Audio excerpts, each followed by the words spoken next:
আজ আমি আপনাদের একটা কাহিনী শোনাবো। এটা হলো একটা বিশাল আকার বট গাছের এবং একটি নিম গাছের গল্প। এই নিম গাছটা সেই বট গাছের কাছেই অবস্থিত ছিল। একদিন কয়েকজন কাঠুরে বনে প্রবেশ করলেন। তাদের দেখে এই নিম গাছ খুব ভয়ভীত হয়ে পড়ল। ও সেই বট গাছের কাছে সাহায্য চাইল। বলল যে, হে বট গাছ, আমাকে সাহায্য করুন, আপনার এই শাখা প্রশাখা দ্বারা আমাকে ঢেকে রাখুন, যাতে এই কাঠুরেরা আমাকে দেখতে না পান আর আমি বেঁচে যাই। কিন্তু সেই বট গাছ ছিল অসম্ভব অহংকারী। নিজের অহংকারে সে মত্ত হয়েছিল। সে না ওকে উত্তর দিল আর না ওকে সাহায্য করল। সেই কাঠুরেগণ এলেন, নিম গাছটা কাটলেন আর চলে গেলেন। কিছুদিন পরে আবার সেই কাঠুরেগণ সেই বনে এলেন আর এইবার তাদের কুঠার দ্বারা বট গাছে আঘাত করতে শুরু করলেন। এই প্রহার সহ্য করতে করতে বটগাছটি দেখল ও বুঝতে পারল যে সেই কুঠারগুলি নির্মিত হয়েছে সেই নিম গাছের ডাল দিয়েই। এবার এই ভুলটাই বেশিরভাগ মানুষই করে বসেন, বিশেষ করে তখন যখন তার কাছে শক্তি থাকে, সাফল্য আসে।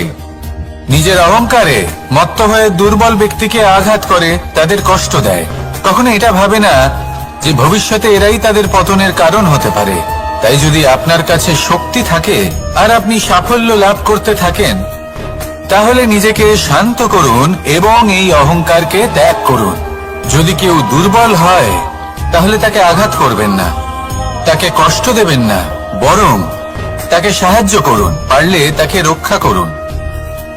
আসুন আর আমার সাথে ভালোবেসে বলুন, রাধা রাধা। শ্রীরাম যখন সুগ্রীবের সাথে মাতা সীতাকে খোঁজার জন্য ভ্রমণ করছিলেন, তখন সুগ্রীবের ভৌগোলিক জ্ঞান দেখে শ্রীরাম হতবাক হয়ে গেলেন। তখন সুগ্রীব বললেন যে যখন বালির হাত থেকে উনি পালাচ্ছিলেন, নিজের প্রাণ বাঁচিয়ে পালাচ্ছিলেন, উনি তখন অনেক জায়গায় গেছিলেন, কিন্তু কোথাও যেন উনি যোগ্য আশ্রয় খুঁজে পাচ্ছিলেন না। বালি সুগ্রীবের প্রাণ হরণ করতে চাইছিল, ওকে শেষ করে দিতে চাইছিল, আর সুগ্রীব শুধু নিজের প্রাণ বাঁচিয়ে পালাতে চাইছিল। এক স্থান থেকে অন্য স্থানে, সেই স্থান থেকে আবার আরেক স্থানে। এই বিপদের সম্মুখীন হতে গিয়ে সুগ্রীবের ভৌগোলিক জ্ঞান বৃদ্ধি পেল।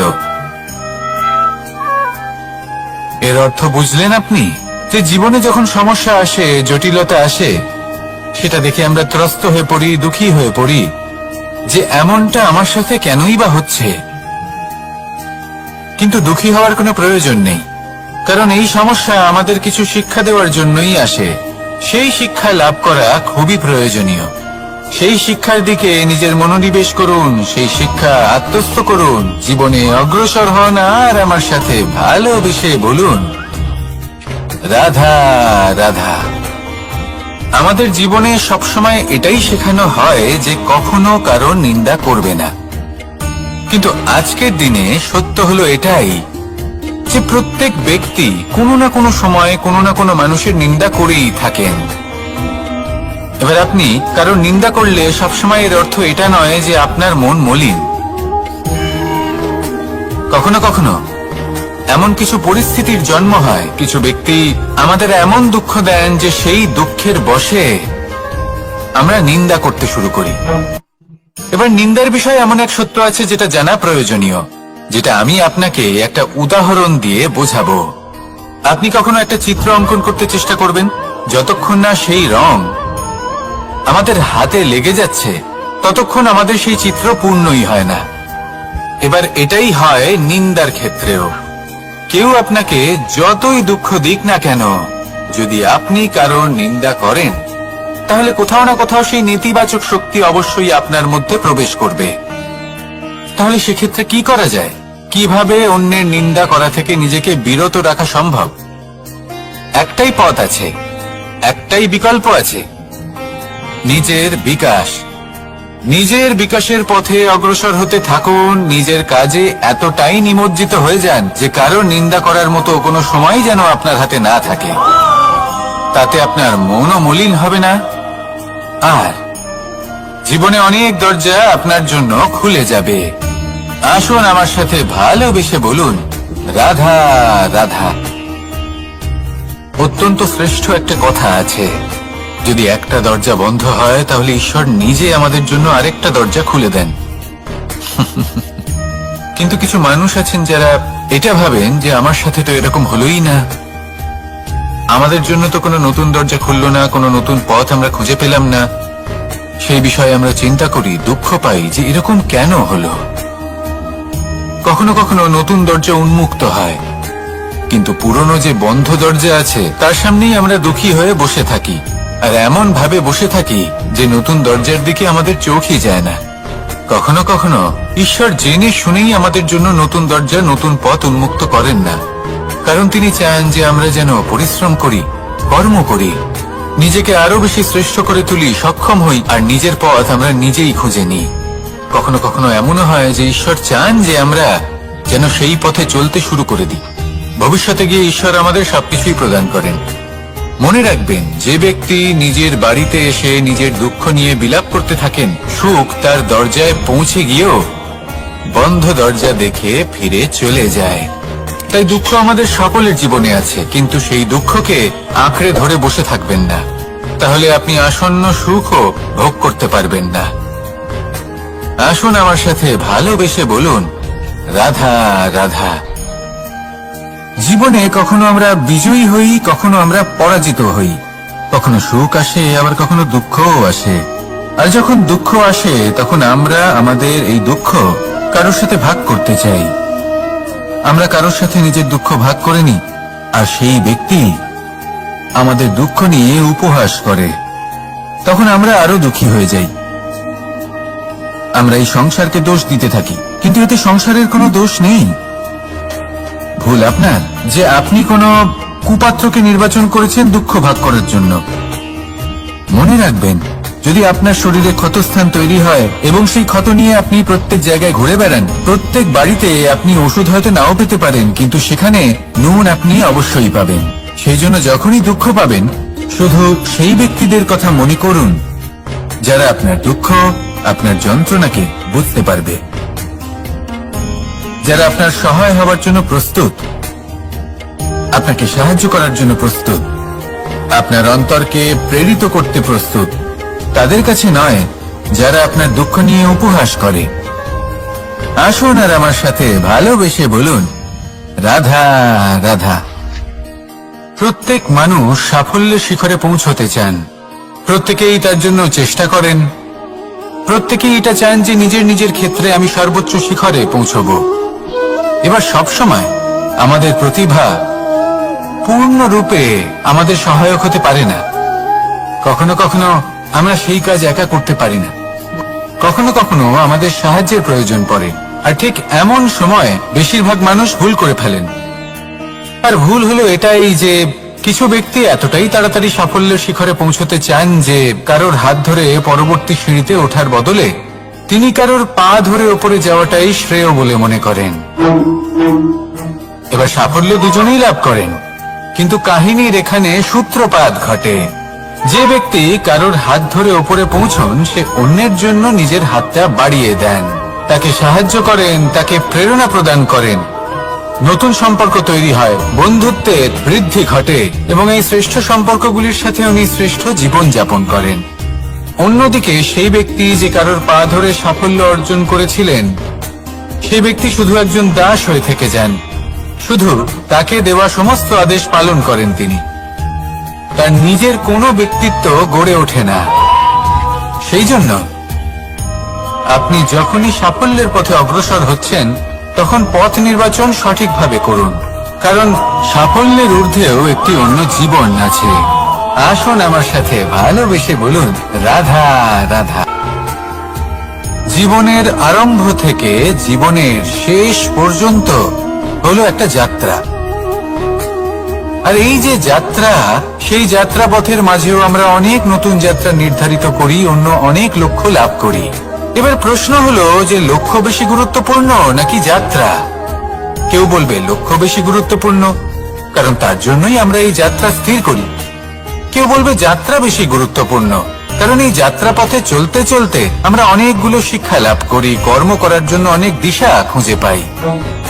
এবার লক্ষ্য এবং যাত্রা এই দুই গুরুত্বপূর্ণ, কিন্তু আরো একটা তথ্য আছে অত্যন্ত গুরুত্বপূর্ণ, যেটা বুঝে নেওয়া খুব প্রয়োজনীয়। আর সেটা হলো আপনার জীবন সাথী। সেই সাথী যে জীবনের সব পদক্ষেপে আপনার সাথে চলবে, আপনার সাথে থাকবে। সেই ব্যক্তির মধ্যে যদি করুণা থাকে, ভালোবাসা থাকে, তাহলে সে আপনাকে সাহায্য করবে, আপনার জন্য আপনার লক্ষ্য নির্ধারণ করবে, আপনাকে জীবনে একটা উচ্চ স্তরে নিয়ে যাবে। কিন্তু যদি সেই ব্যক্তি এর বিপরীত হন, তাহলে কোথাও না কোথাও তাকে পেতে পেতে, তার সাথে থাকতে থাকতে আপনি নিজের লক্ষ্য ত্যাগ করে দেবেন। তাই পথ এবং লক্ষ্য এই দুই নির্বাচন করুন, কিন্তু যখন আপনি জীবন সাথী নির্বাচন করবেন তখন কিছুটা সাবধানে, না হলে আপনার অভিজ্ঞতা সুখময় নয়, অত্যন্ত দুঃখজনক হতে পারে। আসুন আমার সাথে ভালোবেসে বলুন, রাধা রাধা। সকলের মন আনন্দে ভরিয়ে তোলে কোকিলের মধুর স্বর। কিন্তু এই মধুর স্বর আমরা বর্ষাকালে শুনতে পাই না কেন? তার কারণ কিন্তু এটা নয় যে বর্ষাকালে কোকিল অসুস্থ থাকে, তা নয়। কোকিল সিদ্ধান্ত নেয় নীরব থাকার। কিন্তু এই সিদ্ধান্ত কেন নেয়? তার কারণ হলো ব্যাঙ। বর্ষার ঋতুতে অনেক ছোট ছোট স্থানে জল জমে, আর সেই কারণে অনেক ব্যাঙের জন্ম হয়। এবার ওই ব্যাঙগুলোর ধ্বনি এতটাই প্রবল হয় যে তাদের মাঝে এই কোকিল যতই মধুর সুরে ডাকুক না কেন, তার স্বর আমাদের কানে পৌঁছবে না। সেই জন্য ও সিদ্ধান্ত নেয় চুপ থাকার। আর এটাই হলো আমাদের জীবনের শিক্ষণীয় বিষয়। আপনি যদি এমন কোথাও থাকেন যেখানে আপনার আশেপাশে মূর্খ মানুষ আছেন, তাহলে সেখানে চুপ করে থাকাই হলো সবথেকে শ্রেষ্ঠ সিদ্ধান্ত। কারণ ওই মূর্খদের চিৎকারের সামনে কেউ আপনার জ্ঞানের কথা বুঝতেই পারবে না। সেই জন্য সেখানে চুপ করে থাকুন। পরবর্তীতে গিয়ে যেমন এই ব্যাঙের ডাক, এটা শান্ত হবে আর তারপর থেমে যাবে, ঠিক তেমন মূর্খদের সময় একটা নির্দিষ্ট কালের পর গত হয়। আর তারপরে আসে বিবেকবানদের সময়, আপনার সময়। শুধু ধৈর্য ধরুন। আসুন আর আমার সাথে ভালোবেসে বলুন, রাধা রাধা।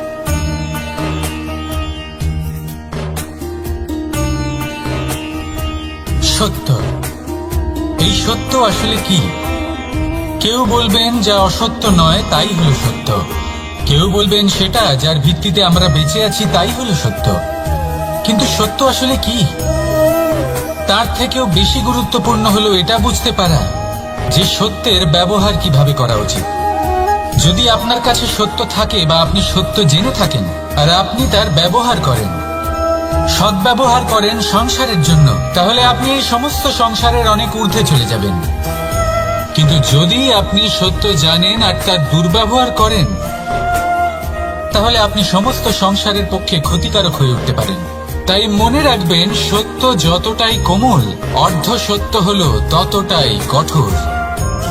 এই অর্ধ সত্য সমস্ত সংসারের বিনাশ ঘটাতে পারে।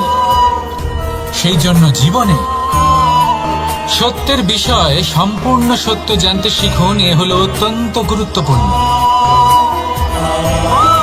এই সত্য তার নিজস্ব দাবি হলো আপনি সাবধানে থাকুন। তাহলে আসুন আর আমার সাথে ভালোবেসে বলুন, রাধা রাধা। পঞ্চমহাভূত জীবন রচনায় এর অবদান অনস্বীকার্য। এই পঞ্চমহাভূত আসলে কি? জল, বায়ু, অগ্নি, মাটি আর আকাশ।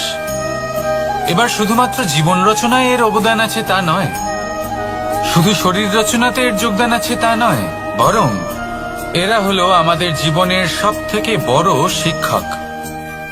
এবার আপনারা সকলে চমকে যাবেন। হয়তো আপনারা এই দৃষ্টিভঙ্গি দিয়ে কখনো দেখেননি। আমি আজ আপনাদের বোঝাবো। এদের মধ্যে সবথেকে বড় তত্ত্ব জল। এ আমাদের কি শেখাচ্ছে? এই জল, এর নামই হলো জল, কিন্তু এ কখনোই আমাদের জ্বালায় না, আমাদের জ্বলনের কারণ হয় না।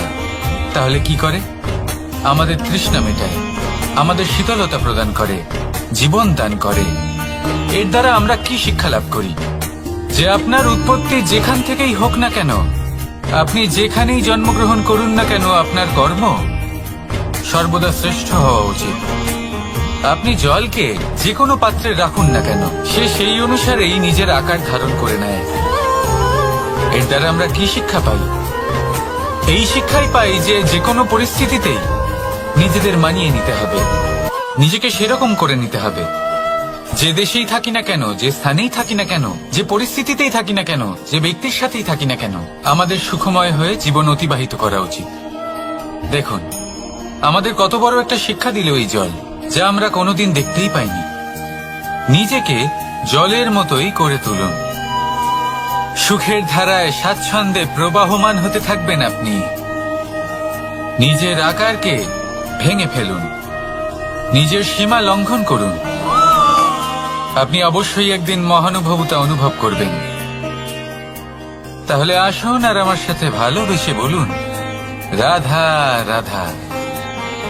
জীবনের পঞ্চমহাভূতের দ্বিতীয় তত্ত্ব হল মাটি, ভূমি, ধরা, যে ধারণ করে, যা আমাদের সকলকে ধারণ করে, ভালো হোক বা মন্দ, নিজের কর্তব্য পালন করে। আর এটাই শিক্ষা আমাদের জন্য। আমাদেরকেও আমাদের সকল কর্তব্য পালন করতে হবে, তা সে আমাদের নিজেদের প্রতি হোক, আমাদের পরিবারের প্রতি হোক, সমাজের প্রতি হোক বা ঈশ্বরের প্রতি। এই শিক্ষা আমাদের মাটি দিয়ে থাকে। এ আমাদের পদতলে পিষ্ট হয়েও তার বদলে আমাদের বনস্পতি প্রদান করে। অগ্রসর হতে পদক্ষেপ নেওয়ার সময় আমরা পা দিয়েই ধরিত্রীকে পিছনে ঠেলি, কিন্তু এই মাটি আমাদের ঘৃণা করে না। সে আমাদের পরবর্তী পদক্ষেপের জন্য অপেক্ষা করে আর স্বাগত জানায়। আর হয়তো সেই জন্যই এই ধরাকে আমরা ধরিত্রী মাতা বলে থাকি। আর তাই এই পদবি, এই সম্মান, এই ভালোবাসা, এর আকার বা এর ভারের জন্য একে প্রদান করা হয় না, প্রদান করা হয় এর স্বভাবের কারণে। আপনিও যদি ধরিত্রীর মতো হতে পারেন, যদি আপনিও নিজের সকল কর্তব্য পালন করেন, বিশ্বাসের সাথে তা স্বীকার করে নিতে পারেন, যদি অন্য কারোর সাফল্যেও আপনি প্রসন্ন হতে শিখতে পারেন, যদি আপনি একটু কষ্ট সহ্য করে অন্য কাউকে প্রসন্নতা প্রদান বা অন্য কাউকে সেবা করতে পারেন, তাহলে আপনিও মাটির মতোই মহান হয়ে উঠতে পারবেন। তাহলে আসুন আর আমার সাথে ভালোবেসে বলুন, রাধা রাধা। জীবনের পঞ্চমহাভূতের মধ্যে একটা তত্ত্ব হল বায়ু। বায়ু যাকে কিনা দেখা যায় না, বরং তাকে কিন্তু আমরা অনুভব করতে পারি। আর একে সব থেকে বেশি অনুভব করতে পারি তখন যখন বায়ু কম থাকে। বায়ু যদি লুপ্ত হয়ে যায়, তাহলে তখনই আমরা বুঝতে পারি যে বায়ু তো নেই, এ তো সমস্যার ব্যাপার। এবার এই বায়ু দ্বারা আমরা কি শিক্ষা পাই? এই বায়ু আমাদের এই শিক্ষা দেয় যে আমাদের কখনোই অহংকার করা উচিত নয়। আমরা সকলেই কখনো না কখনো চাই যে আমাদের শ্রেষ্ঠতা, আমাদের যোগ্যতা, আমাদের মাহাত্ম্য এই সংসার বুঝতে পারুক। আর নিজের মাহাত্ম্য প্রমাণ করার জন্য শক্তি দেখানোর কোনো প্রয়োজন নেই। কারণ যখন কোনো ব্যক্তি, এই সমাজ, এই সংসার আপনাকে নিজের থেকে দূরে করে দেবে, আপনার থেকে দূরে চলে যাবে, তখন আপনার মাহাত্ম্য কি তার আভাস সে নিজে থেকেই অবশ্যই পেয়ে যাবে। আপনার কিছুই করার প্রয়োজন নেই। বায়ুর মতো হয়ে উঠুন, বায়ু যার কিনা কোনো ভার নেই। কিন্তু যখন সময় আসে, যখন সে তুফানের রূপ নেয়, তখন অত্যন্ত বড় বড় বিধ্বংসী কাজ সে করে ফেলে। আর তখন এর শক্তির কোনো তুলনাই হয় না। বায়ু যে নিজের সঞ্চালন দ্বারা পৃথিবীকে প্রাণ দেয়, নিজের পরিবহন দ্বারা এই মেঘ সৃষ্টি করে, এই ধরিত্রীর তৃষ্ণা নিবারণ করে। বায়ুর মতো যদি আপনি হয়ে উঠতে পারেন, তাহলে হালকা হয়ে যাবেন, ওপরে উঠতে পারবেন এই সংসার, এই ভৌতিকতা, এই মোহ মায়া থেকে। আর তখন আপনি বুঝতে পারবেন যে প্রেম কাকে বলে। তখন আপনি বুঝবেন যে দান করাই হলো জীবন। তাহলে আসুন আর আমার সাথে ভালোবেসে বলুন, রাধা রাধা। জীবনের পঞ্চমহাভূতের মধ্যে একটা তত্ত্ব হলো আকাশ। আকাশ যা কিনা নিরাকার, যার কোনো আকার নেই। আকাশ যা হলো অনন্ত। আর আমাদের সবসময় মনে হয় যে এই আকাশ আমাদের সাথে জড়িয়ে রয়েছে। কেন? এবার এই আকাশ আমাদের জন্য কি না করে। আকাশ আমাদের ওড়বার স্বাধীনতা দেয়। আকাশ মেঘকে ধারণ করে যাতে আমাদের তৃষ্ণা মিটতে পারে। এই আকাশ সূর্য এবং চন্দ্রকে তার যথাস্থান দেয় যাতে আমরা প্রকাশও পেতে পারি, আবার অন্ধকারও, যাতে আমাদের জীবনে সামঞ্জস্য বজায় থাকে। আকাশের থেকে অনেক কিছুই শেখার রয়েছে। যদি আমরাও আকাশের মতো হতে পারি, আমাদের আপনজনদের সেই স্বাধীনতা দিতে পারি যাতে তারা উঠতে পারেন, যাতে তারা নিজেদের স্বপ্ন পূরণ করতে পারেন, যার ফলে তারা নিজেরাই এই জীবনকে অনুভব করতে পারেন, নিজের পায়ে দাঁড়াতে পারেন, তাহলে ভাবুন আমাদের অস্তিত্ব কতটা বড় হয়ে যাবে। যদি আপনি আকাশের মতো হতে পারেন, তাহলে আপনিও আকাশের মতোই অনন্ত হয়ে উঠবেন।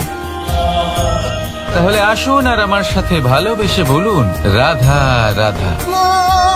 পঞ্চমহাতত্ত্ব, পঞ্চমহাভূত, এদের বিষয়ে আমি আপনাদের সবকিছুই বলে দিয়েছি। কেন? এরা আমাদের জীবনের সব থেকে বড় শিক্ষক।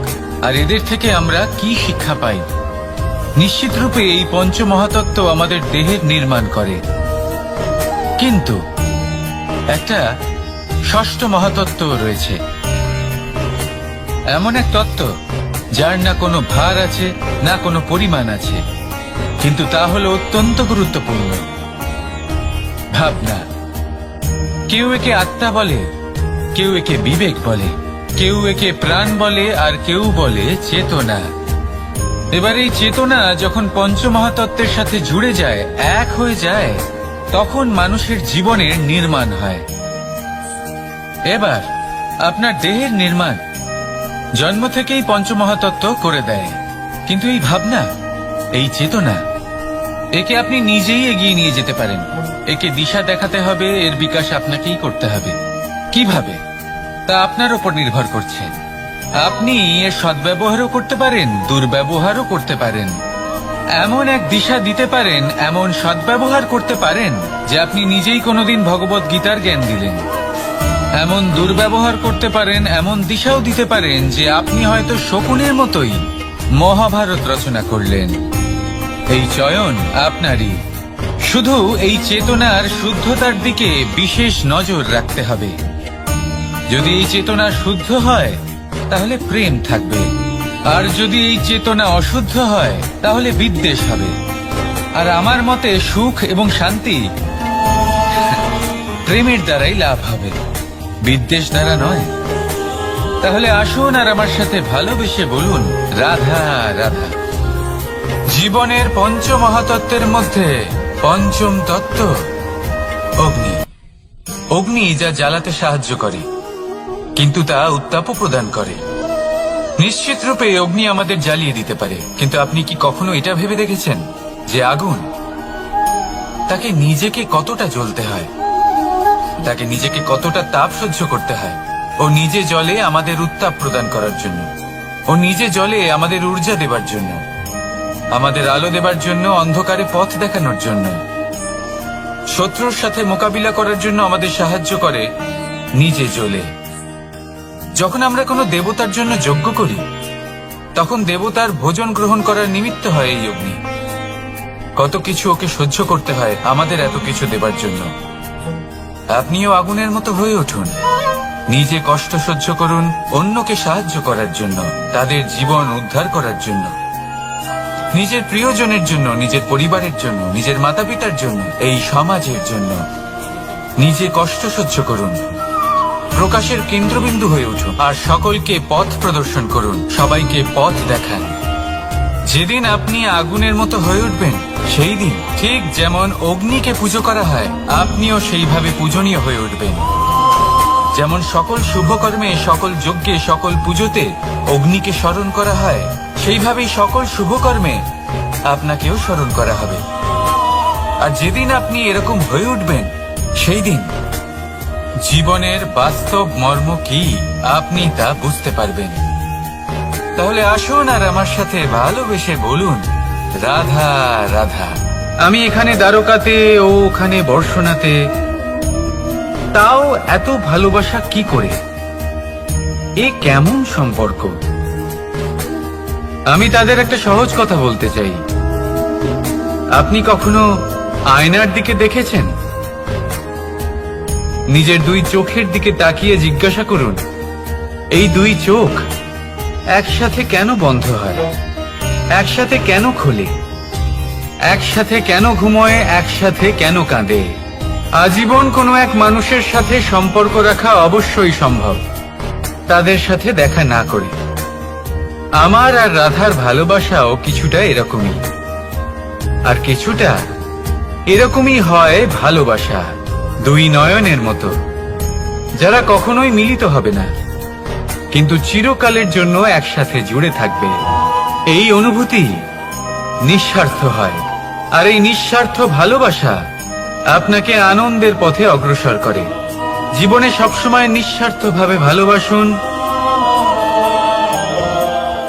শুধুমাত্র আনন্দই পাবেন। তাহলে আসুন আমার সাথে নিঃস্বার্থভাবে ভালোবেসে বলুন, রাধা রাধা। প্রেম সংসারের সব থেকে পবিত্র বন্ধন, কিন্তু সত্যি বলতে কি, এটা বন্ধনের থেকে মুক্তি, স্বতন্ত্রতা।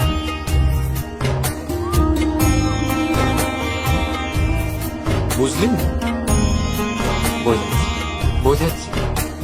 যদি কেউ আপনার প্রেম অস্বীকার করে, যদি কেউ আপনার প্রেম বুঝতেই না পারে, তাহলে কি হবে?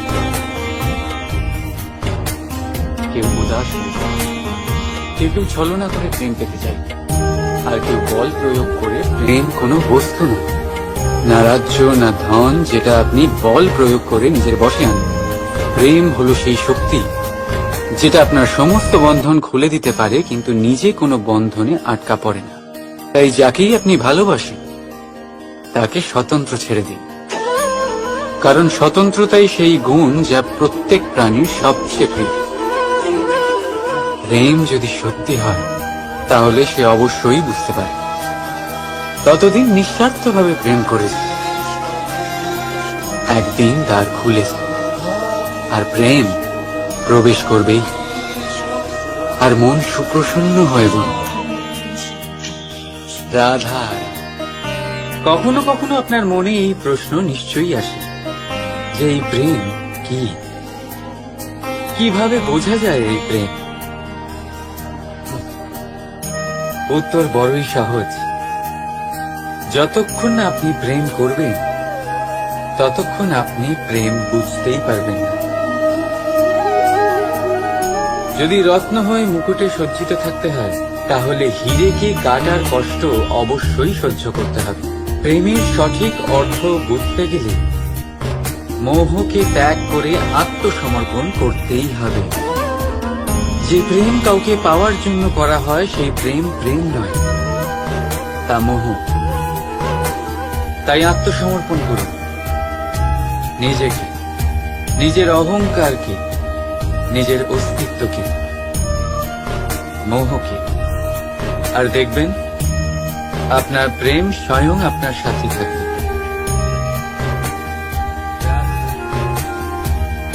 আমরা সকলেই মনে করি যে আমাদের জীবনে কখনো কখনো কোনো না কোনো স্থানে প্রেম হয়েই থাকে। সেটা মাতা পিতার আর সন্তানের প্রেম হোক, জ্ঞানীর জ্ঞানের সাথে হোক, কোন শিল্পীর নিজের শিল্পের সাথে হোক, ইত্যাদি ইত্যাদি। কিন্তু বাস্তবে এটা কি সত্যি প্রেম? মোহ তো হতে পারে। এবার আপনারা জিজ্ঞেস করবেন, প্রেম আর মোহর মধ্যে পার্থক্য কি? পার্থক্য হলো বন্ধনের। যা আপনাকে বাঁধে তা হলো মোহ, প্রেম নয়। প্রেম সেটাই যা আপনাকে মুক্ত করে উন্নয়নের দিকে পাঠায়। চলুন আপনাকে একটা উদাহরণ দিই। কিছু মাতা পিতা নিজের সন্তানকে কোনো অন্য নগরীতে পড়তে পাঠাতে পারেন না, নিজের সন্তানকে তার বন্ধুদের সাথে খেলতে দিতে পারেন না। চিন্তা করেন যে তাদের সন্তানের যাতে কষ্ট না হয়, আর তাই জন্য তাদের বেঁধে রাখেন। এটা প্রেম নয়, এটা মোহ। কারণ যদি এটা প্রেম হতো, তাহলে ওনারা চাইতেন যে সন্তান মাতা পিতার আশ্রয় থেকে বেরিয়ে এই সংসারকে দেখুক, তাকে বুঝুক, আর তার থেকে জ্ঞান অর্জন করুক, নিজের অভিজ্ঞতার থেকে শিক্ষা নিয়ে নিজের একটা ব্যক্তিত্ব বানাক। মনে রাখবেন, মোহ থেকে ভয় জন্ম নেয়, আর প্রেম থেকে শুধুই আনন্দ। সেই কারণে বাঁধবেন না, মুক্ত করুন, কারণ এটাই প্রেম। রাধা রাধা। আমার অনেকগুলো নাম আছে, আর তাদের মধ্যে একটি হলো যুদ্ধ বিমুখ। এই কথা আপনারা সবাই জানেন। দাদাও আমাকে বলেছেন যে তুমি এরকম কিভাবে যুদ্ধক্ষেত্র থেকে মুখ ঘুরিয়ে পালাতে পারো কানাই। দেখুন, যেটা সময়ের দাবি ছিল আমি সেটাই করেছি। যদি আমি রণভূমি ত্যাগ করে না পালাতাম, তাহলে কে জানে কত সৈনিক নিজেদের প্রাণ হারাতেন, কে জানে কতগুলি পরিবার নিজেদের বাঁচার আশা হারাতেন, কে বলতে পারে হয়তো কত প্রাণী এই সংসার ত্যাগ করতেন। আর তাই কখনো কখনো যুদ্ধ বিমুখ হওয়াই শ্রেয়। কখনো জীবনের ক্ষেত্রেও এটা প্রযোজ্য। যদি দূরে চলে গেলে আপনার সম্ভাবনা বৃদ্ধি পায়, তাহলে দূরে চলে যান। দূরে চলে যান সেই সকল ব্যক্তিদের থেকে যারা কথায় কথায় আপনাকে অপমান করেন, আপনার নিন্দা করেন, আপনাকে বাধা দেওয়ার চেষ্টা করেন, আপনাকে ছোট করেন। কারণ তাদের সাথে থেকে, সেই সকল ব্যক্তিদের সাথে থাকলে যারা আপনার মূল্য বোঝেন না, আপনি নিজের আত্মসম্মান, নিজের আত্মবিশ্বাস, নিজের ব্যক্তিত্বকে নত করে ফেলবেন। দূরে চলে যান সেই সকল সংঘর্ষ থেকে, সেই সকল পরিস্থিতি থেকে যাদের সম্মুখীন হয়ে আপনি কোনো পরিণামেই পৌঁছতে পারবেন না। যদি আপনি এইভাবে যুদ্ধ বিমুখ হয়ে উঠতে পারেন, যদি এই প্রবৃত্তি আপনি নিজের মধ্যে জাগ্রত করতে পারেন, তাহলে আপনার সামনে সেই যুদ্ধ চলে আসবে যাতে বিজয় লাভ করে আপনি নিজের অস্তিত্ব খুঁজে পাবেন। আর সেটাই হলো সবথেকে বড় জয়লাভ। আসুন আমার সাথে ভালোবেসে বলুন, রাধা রাধা। মানুষ একটা অত্যন্ত শ্রেষ্ঠ কর্ম করতে পারেন, সেটা হলো ভুলে যেতে পারা। আর সেটা বরদানের চেয়ে কম কিছু নয়। মানুষকে যখন কোনো কারণে নিজের প্রিয়জনদের থেকে দূরে যেতে হয়, তখন মনে দুঃখ জাগ্রত হয়।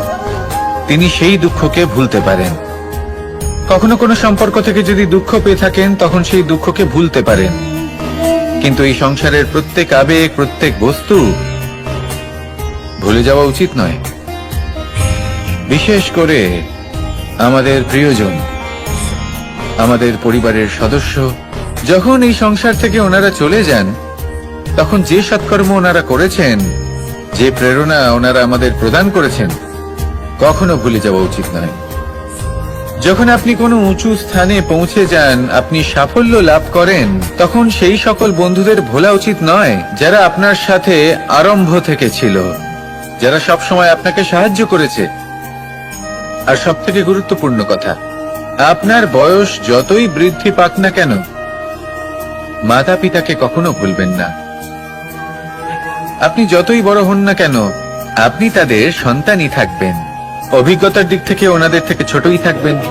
তাই সবসময় নিজের মাতা পিতাকে নিজের সাথে রাখুন, কখনো তাদের ভুলবেন না।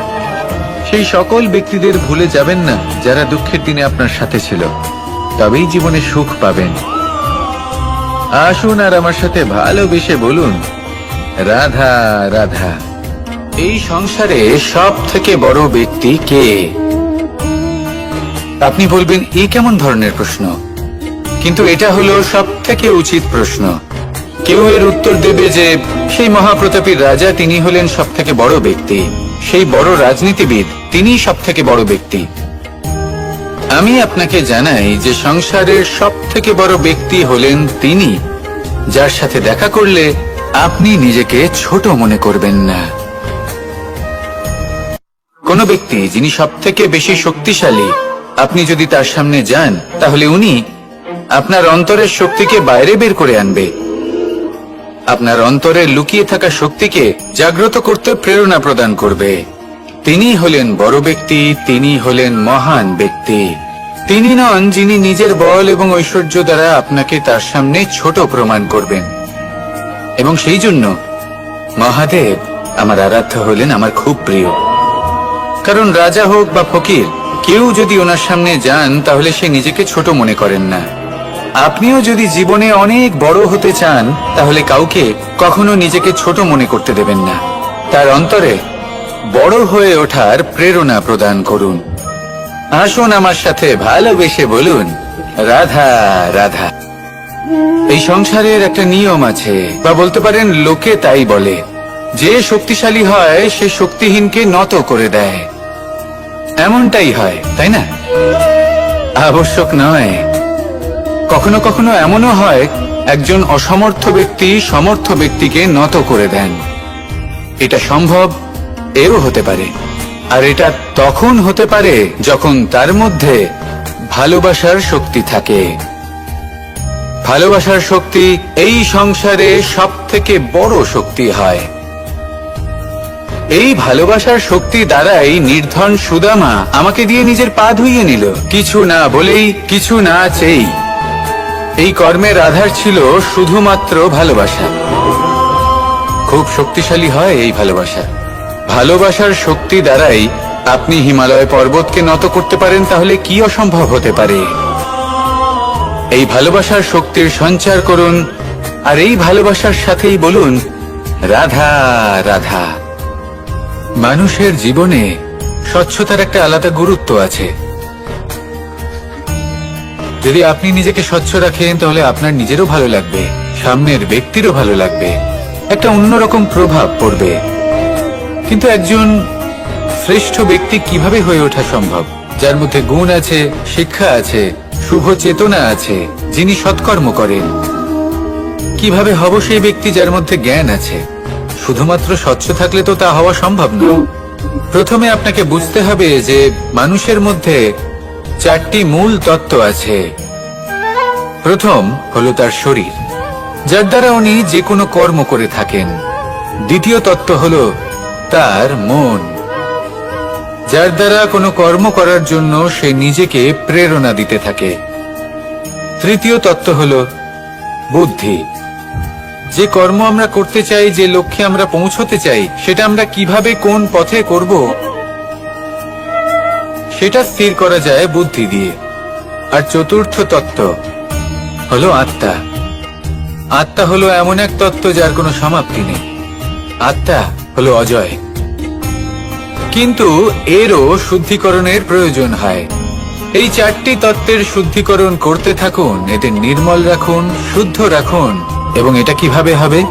শুভ চেতনা দ্বারা, জ্ঞানের দ্বারা, এবং সব থেকে বেশি গুরুত্বপূর্ণ প্রেমের দ্বারা। আসুন আমার সাথে ভালোবেসে বলুন, রাধা রাধা। জল এই সংসারের সমস্ত প্রধান তত্ত্বের মধ্যে একটি। এই জল যে কোনো জ্বালা দূর করে, আগুনকে নিভিয়ে দেওয়ার ক্ষমতা রাখে, অবিরল অবিচল ভাবে প্রবাহিত হতে পারে, একে কেউ বাধা দিতে পারে না। এর পথে বাধা সৃষ্টি করলে নিজের পথ নিজেই খুঁজে নেবে, বা সে নিজেই নিজের পথ বানিয়ে নেবে, কিন্তু কখনো থামবে না। এই জল হলো মহান, আর এর একটা মহান গুণ আছে, এর নিজস্ব কোনো রং নেই। কিন্তু যখন মেঘ থেকে বৃষ্টি রূপে পৃথিবীতে ঝরে পড়ে, তখন সমস্ত সংসারকে রঙিন করে তোলে। যেখানে খরা হয়েছে সেখানে শ্যামল করে তোলে। যে স্থান শ্যামল সেখানে ভিন্ন ভিন্ন প্রকারের পুষ্প ফুটিয়ে তোলে। এই জল, এই জলের মতন আমাদের হতে হবে। ওর যেমন কোনো রং নেই, আমাদেরও যেন কোনো অহংকার না থাকে। শুধু কর্মের এই ধারাতে বইতে থাকুন, এই সংসারের মঙ্গল করতে থাকুন, শ্রেষ্ঠ কর্ম করতে থাকুন। এই সংসারকে এটা বলার কোনো প্রয়োজন নেই যে আপনি কে। আপনি যদি কর্ম করতে থাকেন তাহলে এই সংসার নিজে থেকেই আপনার মূল্য জানতে পারবে, আর তখন এই মন প্রসন্ন হয়ে বলবে, রাধা রাধা। একদিকে হলো আঙুর আর অন্যদিকে কিশমিশ। দেখতে গেলে এই দুটোই সবারই খুব প্রিয়, শিশু হোক, যুবক হোক, বা কোনো বৃদ্ধ ব্যক্তিই হোক না কেন। আর দেখতে গেলে এই কিশমিশ, এটা আঙুর থেকেই আসে, তারই অন্য একটি রূপ। কিন্তু কখনো হাটে যান আর গিয়ে জিজ্ঞেস করুন যে এই কিশমিশ আর আঙুর, এই দুইয়ের মধ্যে অধিক মূল্য কার? আপনিও নিশ্চয়ই জানবেন যে কিশমিশের মূল্য আঙুরের থেকে অনেক গুণ বেশি। এবার এরকম কেন হয়? এর পেছনে কি কারণ থাকতে পারে? একদিকে হলো সেই আঙুর যা টাটকা অবস্থায় গাছ থেকে পেড়ে খাওয়া যায়, আর অন্যদিকে হলো কিশমিশ যাকে মাসের পর মাস রোদে ফেলে রাখা হয়। একদিকে আঙুর যা কিনা অত্যন্ত রসালো, আর কিশমিশে কোনো রসই নেই। একটি হলো অত্যন্ত কোমল এবং সুন্দর, অন্যটি অমসৃণ এবং তাতে বিন্দুমাত্র সৌন্দর্য নেই, তাও তার মূল্য বেশি। এসব কেন হয়? এই কারণেই হয় কারণ সেই আঙুর অনেক মাস পর্যন্ত রোদ সহ্য করে থাকে, কষ্ট সহ্য করে থাকে, তবেই সেই আঙুর কিশমিশে পরিণত হয়। এবার জীবনের কড়া রোদ যাকে সহ্য করতে হয়, তার সাথেও এটাই হয়ে থাকে। তারও মূল্য আপনা থেকেই বৃদ্ধি পায়। আপনার জীবনে আপনার গুণ, আপনার প্রতিভা, তা অত্যন্ত গুরুত্বপূর্ণ। কিন্তু যখন আপনি অভিজ্ঞতা লাভ করেন, তখনই সেই অভিজ্ঞতা আপনার গুণ এবং প্রতিভাকে আরো অনেক বেশি শ্রেষ্ঠ করে তোলে। তাই জীবনের কঠোর রোদের মধ্যেও দাঁড়িয়ে থাকাটা শিখে নিন, সাহসের সাথে কঠিন পরিস্থিতির সম্মুখীন হওয়াটা শিখে নিন। ঠিক এইভাবেই অভিজ্ঞতা লাভ করতে হয়, আর এই অভিজ্ঞতা আপনার মূল্য বৃদ্ধি করতেই থাকবে, করতেই থাকবে। আর তখন এই মন প্রসন্ন হয়ে বলবে, রাধা রাধা। যখন মানুষের মৃত্যু হয় তখন কি হয়? অনেক সংখ্যক মানুষ শোক পালন করতে চলে আসেন। যে ব্যক্তি মৃত্যু লাভ করেছেন তার অনেক বস্তু থাকে যেগুলো তার প্রিয়, যেগুলো তিনি ব্যবহার করেছেন। তার শয্যা, তার বস্ত্র, তার আভূষণ সবকিছু তার থেকে বিচ্ছিন্ন করা হয় এবং খালি হাতে তাকে শ্মশানের উদ্দেশ্যে রওনা করা হয়। আমি আপনাকে এই প্রশ্ন করতে চাই, আপনি এই সংসারে কি অর্জন করেছেন? ধন, সম্পত্তি, বস্ত্র, আভূষণ, এই সবকিছু যে আপনি অর্জন করেছেন, আপনার মৃত্যুর পরে তা আপনার থেকে দূর হয়ে যাবে। এর উত্তর হলো একটাই, আপনার কর্ম। শুধু সেটাই আছে যা একান্ত আপনার, আর শুধু সেটাই এই সংসার থেকে চলে যাওয়ার পরেও সংসারেই জীবিত থাকবে। যদি আপনি দুষ্কর্ম করেন, তাহলে এই সংসার আপনাকে একটি অনুচিত উদাহরণ হিসেবে মনে রাখবে যে এই ব্যক্তি খুব পাপী ছিল, অনুচিত কর্ম করতেন। যে পথে তিনি চলেছেন সেই পথে কারোর চলা উচিত নয়। সেখানেই যদি আপনি সৎকর্ম করেন, তাহলে সংসার চিরকাল এটাই বলবে যে খুব ভালো মানুষ ছিলেন, সবাইকে ভালোবাসতেন, সবাইকে সাহায্য করতেন, আমার খুব প্রিয় মানুষ ছিলেন। এটাই হলো শ্রেষ্ঠ কর্ম। সেই জন্য জীবনে শুধুমাত্র ধন, সম্পত্তি, আভূষণ এই সব অর্জন করতে গিয়ে নিজের মনোনিবেশ করবেন না।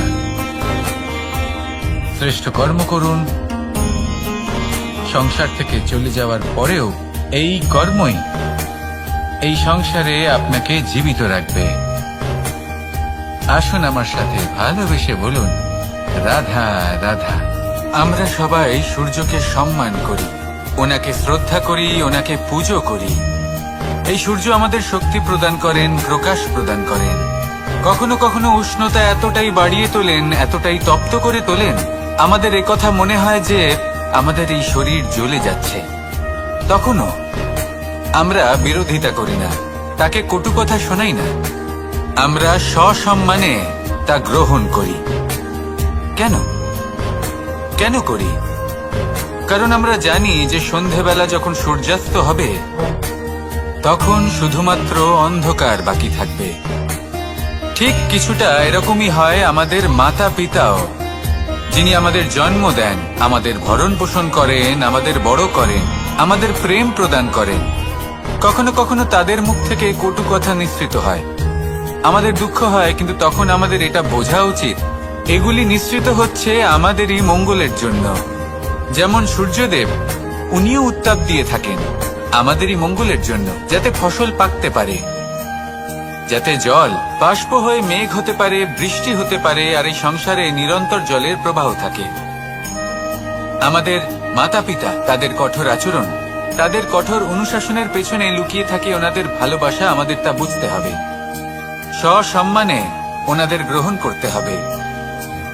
কারণ ঠিক সূর্যাস্তের পরে যেমন চতুর্দিক অন্ধকারচ্ছন্ন হয়ে যায়, তেমনি আমাদের জীবন থেকে যখন আমাদের মাতা পিতা চলে যায়, তখন আমাদের জীবনেও শুধু এবং শুধুমাত্র অন্ধকারই ছেয়ে থাকে। সেই জন্য নিজের মাতা পিতাকে সম্মান করুন, ওনাদের ভালোবাসা প্রদান করুন। এই মন আর এই জীবন প্রসন্ন হয়ে বলবে, রাধা রাধা। পরিস্থিতি কখনো এটা ভালো থাকে, আবার কখনো মন্দ হয়ে যায়। কখনো এই পরিস্থিতি আমাদের পক্ষে থাকে, আর কখনো এই পরিস্থিতি অনুযায়ী আমাদের চলতে হয়। কোনো বিকল্প থাকে না। কিন্তু যখনই এই পরিস্থিতি খারাপ হয়ে যায়, তখন কি করা উচিত সেই প্রশ্ন মনে জেগে ওঠে। পরিস্থিতি যখন প্রতিকূল হয়, তখন আমরা কিছু হারালে তা হারিয়ে ফেলি, ঠিক আছে, কিন্তু যা বাকি আছে সেটা আমরা আগলে রাখতে পারি। পরিস্থিতিকে সামলে রাখার চেষ্টা আমরা অবশ্যই করতে পারি, শুধু সেটুকুই আমাদের হাতে রয়েছে। কিন্তু এর থেকেও বড় সমস্যা আছে, অহংকার। কখন প্রবেশ করে আমরা জানতেও পারি না। এই অহংকার আপনাকে বুঝতেও দেবে না যে আপনি সত্যি কিছু হারিয়েছেন। আপনার কিছুই যাবে আসবে না। দেখতে গেলে আকাশের সূর্য নিজের প্রকাশ হারিয়ে ফেলে যখন অন্ধকার ঘনিয়ে আসে। তাহলে আমরা কে হই? ওনার সামনে তো কিছুই নই। এই অহংকার আমাদের দমন করতেই হবে। এটা বিশ্বাস করতে হবে যে এই সমগ্র সৃষ্টিতে আমরা শুধুমাত্র একটা কণা, তার থেকে বেশি আর কিছুই নয়। বিশ্বাস করতে হবে যে আমরা ততটাও বড় নই যে কখনোই কিছুই হারাবো না। এবার যেদিন এই জ্ঞান আপনি আত্মস্থ করে নিজের আচরণ পাল্টাবেন, মনে রাখবেন সেই দিনই অহংকারকে দমন করতে আপনি পথে অগ্রসর হয়ে পড়েছেন। এই অহংকারকে দমন করুন আর আমার সাথে ভালোবেসে বলুন, রাধা রাধা। আমি দ্বারকাধীশ এবং আমার সভাতে বিভিন্ন সময় বিভিন্ন ধরনের মানুষ আসেন, নিজেদের দাবি নিয়ে, নিজেদের ইচ্ছে নিয়ে।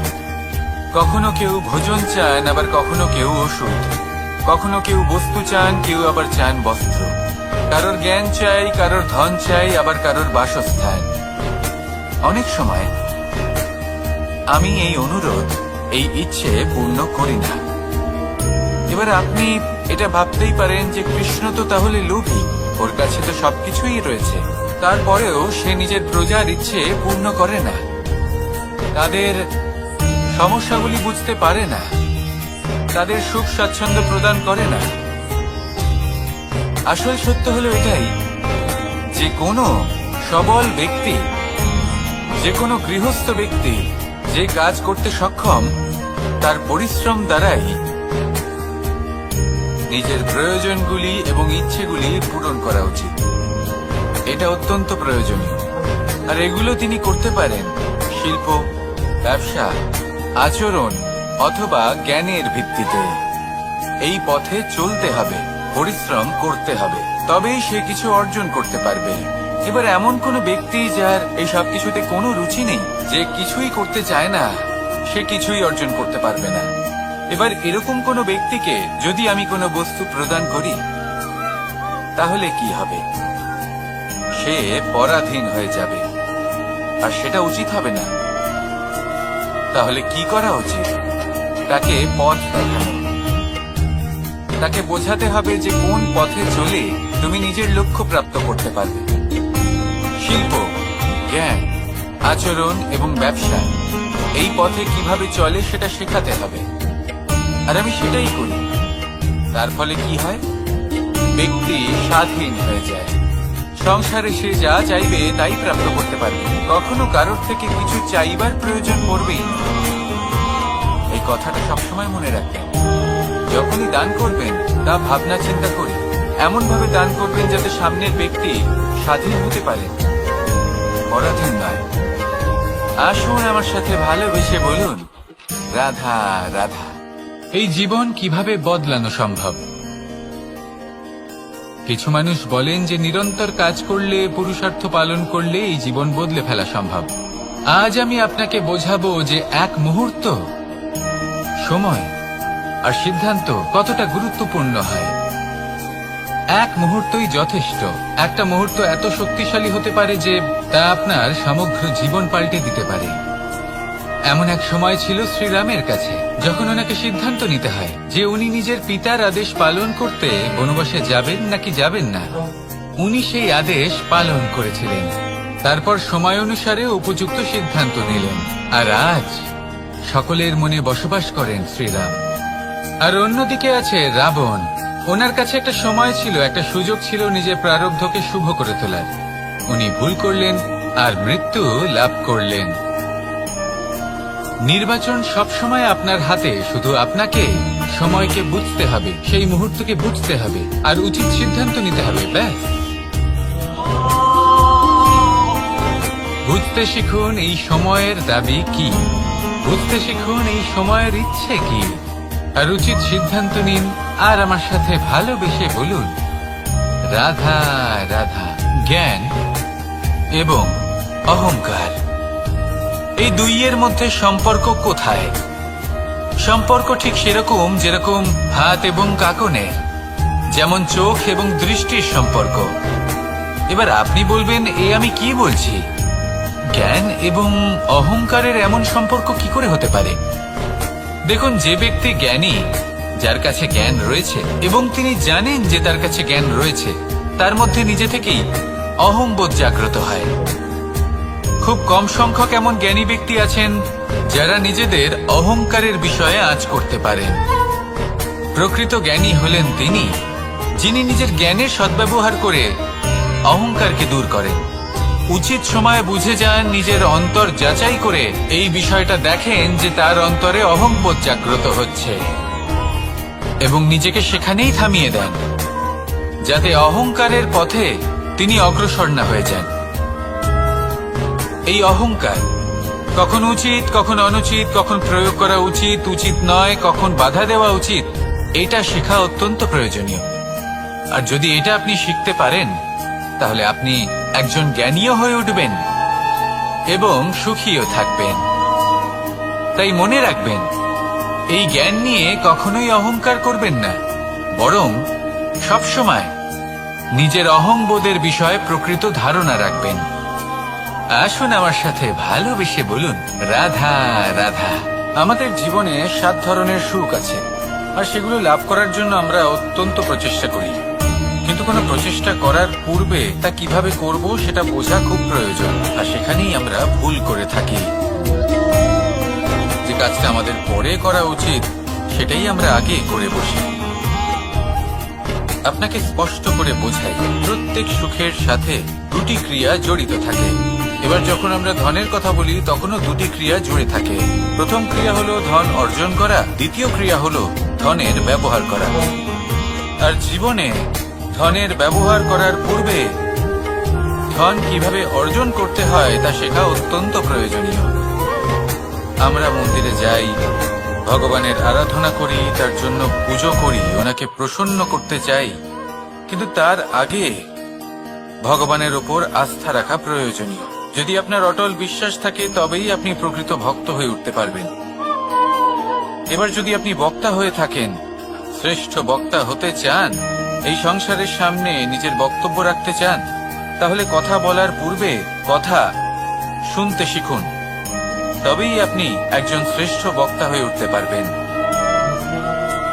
জীবনে সম্পর্ক স্থাপন করার আগে সম্পর্ক বজায় রাখতে শিখুন, তবেই আপনি একজন প্রকৃত সাথী হয়ে উঠবেন।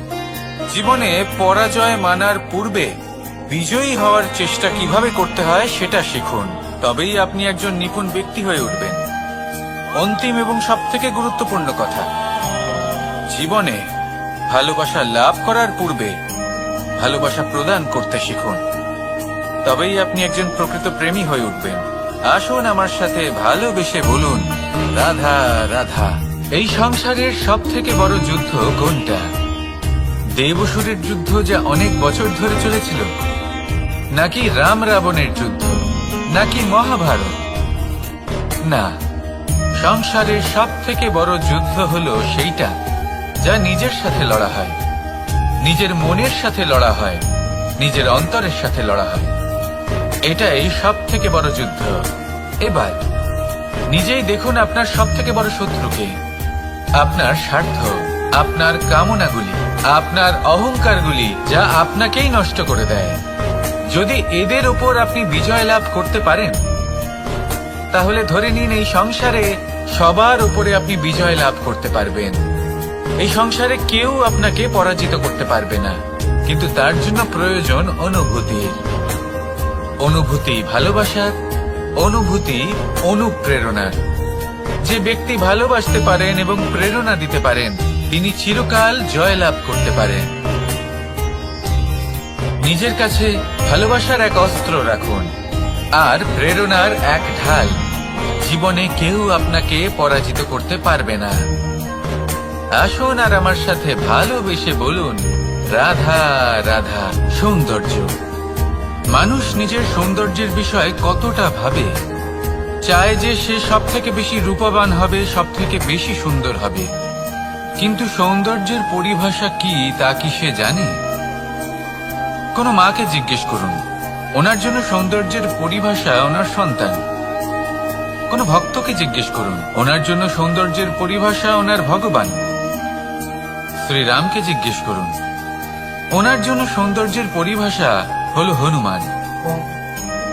ভাঙা হানু, ফুলে যাওয়া মুখ, দেখতে গেলে উনি বানর, লম্বা লেজ, এত নিরীহ যে ওনাকে অমূল্য মালা দিলে সেটা ছিঁড়ে তার ভেতরে শ্রীরামকে খুঁজছিলেন।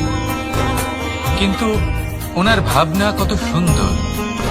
উনি এটা বিশ্বাস করেন যে সংসারের যতই মূল্যবান জিনিস দিয়ে এই মালা তৈরি করা হোক না কেন, যদি এর মধ্যে শ্রীরাম না থাকেন তাহলে এর মধ্যে কোনো অর্থ নেই।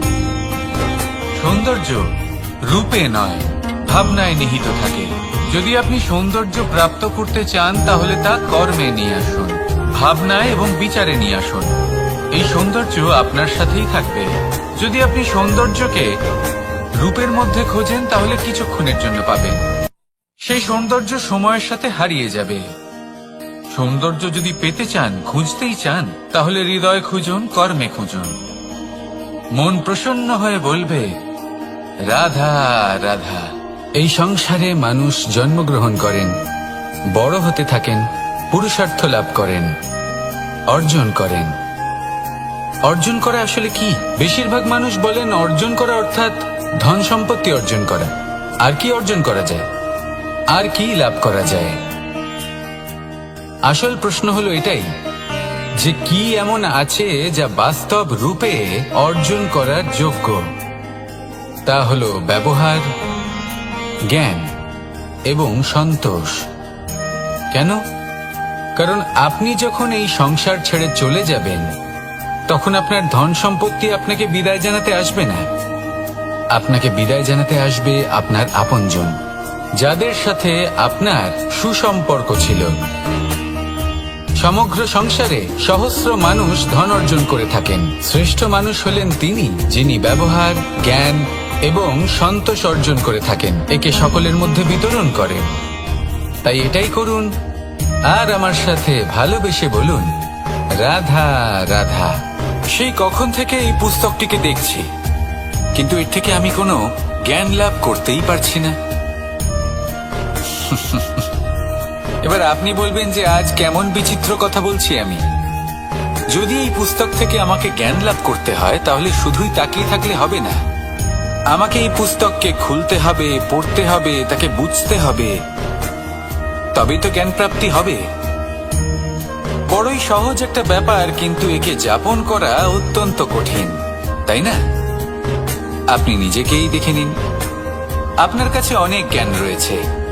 সহজ থেকে সহজতর জ্ঞানের কথা যদি বলি, আপনি এটুকু তো জানেন যে সত্যি কথা বলা ভালো কাজ, দান করা হলো পুণ্যের কাজ। আপনি জানেন যে পরিশ্রম করলে সাফল্য আসবে। এই জ্ঞান তো আমাদের কাছে রয়েছে, এমন অনেক জ্ঞান আমাদের কাছে রয়েছে, কিন্তু আলস্যের কারণে, অবহেলা করে আমরা শুধু এই জ্ঞান প্রয়োগ করতে পারি না, এই জ্ঞান যাপন করতে পারি না, একে আচরণে প্রয়োগ করতে পারি না। সেই জন্য দুঃখী হয়ে যাই। তাই আপনার কাছে যা যা জ্ঞান আছে, যা যা জ্ঞান আপনি লাভ করেছেন, সেই জ্ঞান যাপন করা শুরু করুন, জীবনে প্রয়োগ করতে শুরু করুন। এই মন প্রত্যেকটি মুহূর্তে প্রসন্ন থাকবে, আর লক্ষ্যপ্রাপ্ত করে এই মন বলবে, রাধা রাধা। একটা জলের ফোঁটাকে ফোঁটা নামে সম্বোধন করা হয়। অনেক ফোঁটা একত্রিত হলে সাগরের রূপ ধারণ করে। শুধু একটা পাতাকে পাতা বলা হয়, অন্য অনেক পাতার সাথে একত্রিত হলে তা গ্রন্থের রূপ ধারণ করে। একটা মাত্র সুতো